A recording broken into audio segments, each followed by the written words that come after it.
Okay. Okay. So, good morning.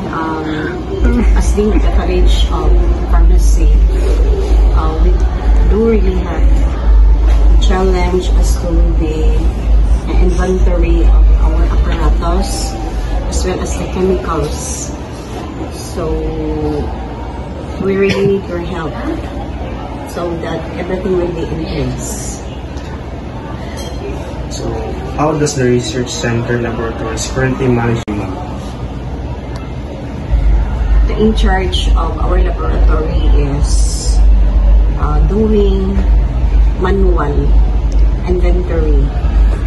So, since it is manual,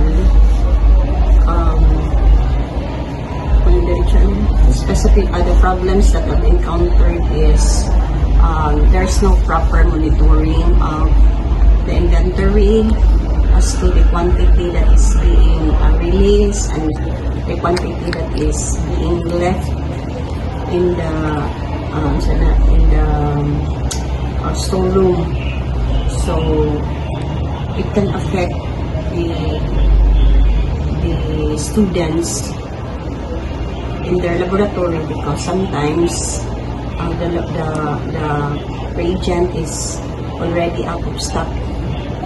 So by that, we really need proper inventory so that it can easily be monitored how much is the chemicals that has been released or that has been used, and then there's still there's still chemicals found in the stock room. So what types? Kitchen ko? Kami magkasalat sa ano. Sige.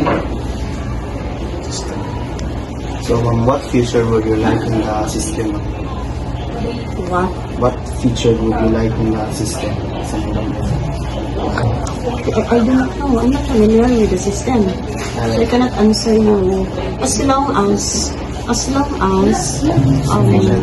can monitor the arrival, so the quantity of the arrival, the quantity that is being already used. So we can see clearly the total amount that is, or number of apparatus that are already present na agad magamit na nila.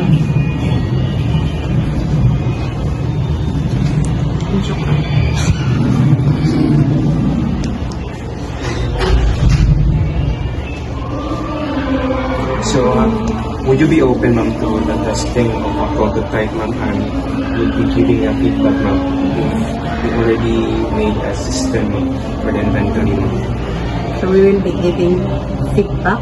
Yes, right after you can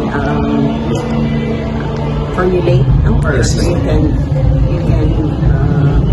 offer your system or laboratory. Okay, that would be okay for us so that we can assess if there's still problem that we can encounter or whatever be the benefits that we can get from your end, or from the system that you offer to us. So thank you again for sharing your insight with us.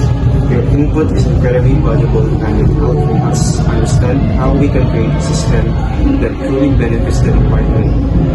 We'll take all of this information into account as we move forward with our project. If you have any additional suggestions or requirements later on, we're happy to follow up. We appreciate your time and we look forward to collaborating with you. Thank you also. Sorry, thanks. Bless you. Bye ka po na.